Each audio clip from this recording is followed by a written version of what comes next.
Kisah Nabi Nuh. Nabi Nuh adalah salah satu dari 5 nabi yang mendapat gelar ulul azmi. Bahkan Nabi Nuh telah berdakwah selama 950 tahun untuk menegakkan agama Allah. Nabi Nuh juga dikaruniai oleh Allah beberapa sifat yang patut dimiliki oleh seorang nabi, yakni fasih dan tegas dalam kata-katanya. Nabi Nuh juga pandai bersyukur, bijaksana, dan sabar dalam berdakwah.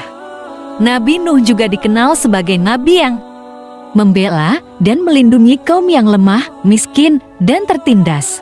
Periode waktu yang tepat ketika Nabi Nuh hidup tidak diketahui, tetapi menurut tradisi, diperkirakan hidup 10 generasi atau usia setelah Nabi Adam.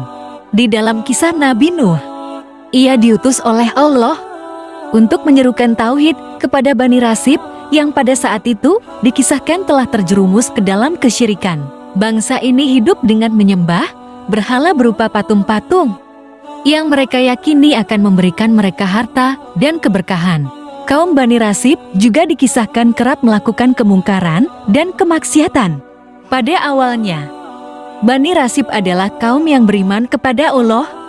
Di antara mereka, ada 5 laki-laki saleh yang jadi panutan dan sangat dihormati oleh penduduk di sana. Kelima orang tersebut bernama Hud, Su'ah, Yaghut, Yahok, dan Nasr.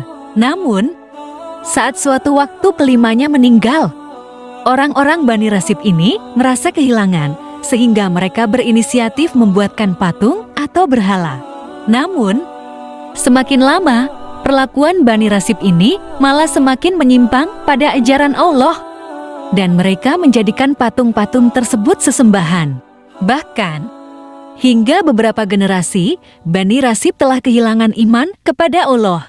Kesesatan Bani Rasib tersebut pun telah diperingati oleh Nabi Nuh, yang hidup di antara mereka untuk mengajak kembali beriman kepada Allah.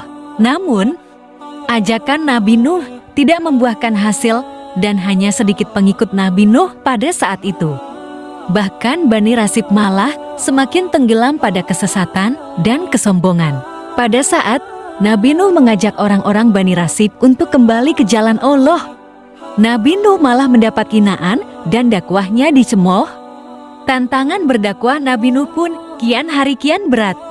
Hingga akhirnya Allah memerintahkan Nabi Nuh untuk membuat bahtera atau kapal yang sangat besar untuk menghindarkan Nabi Nuh dan orang-orang Bani Rasib dari bencana hebat. Peringatan Nabi Nuh justru dianggap permainan oleh Bani Rasib. Mereka menentang Nabi Nuh, "Hai Nuh, sesungguhnya kamu telah berbantah dengan kami. Kamu telah memperpanjang bantahanmu terhadap kami, maka datangkanlah kepada kami azab yang kamu ancamkan kepada kami jika kamu termasuk orang-orang yang benar." Nabi Nuh kemudian menjawab, "Hanyalah Allah yang akan mendatangkan azab itu kepadamu jika Dia menghendaki. Dan kamu sekali-kali tidak dapat melepaskan diri." Usai menerima perintah Allah untuk membuat sebuah kapal, Nabi Nuh kemudian mengumpulkan para pengikutnya dan mereka mulai membuat kapal. Namun, apa yang dilakukan oleh Nabi Nuh dan pengikutnya ternyata malah menjadi bahan ejekan dan cemoohan. Nabi Nuh berkata kepada mereka yang mencemoohnya, "Jika sekarang kalian mengejekku dan orang-orang yang bersamaku, sebentar lagi kami akan mengejek kalian karena aku tahu siksaan dan kebinasaan yang bakal menimpa kalian. Sehingga kalian tahu siapa yang akan ditimpa siksaan yang menghinakan di dunia seperti siksaan yang kekal akan menimpa di akhirat." Bantera pun kemudian usai dibuat dan Nabi Nuh dan pengikutnya menyiapkan semua perbekalan. Tak hanya itu saja, Allah juga memerintahkan Nabi Nuh untuk membawa berbagai hewan yang berpasangan, jantan dan betina.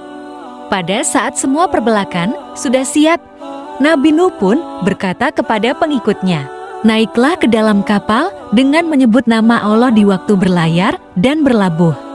Sesungguhnya Allah Maha Pengampun lagi Maha Penyayang." Allah kemudian berfirman, "Maka kami bukakan pintu-pintu langit dengan air yang tercurah. Kami jadikan bumi memancarkan beberapa mata air. Lalu bertemulah air-air itu untuk suatu urusan yang sungguh telah ditetapkan.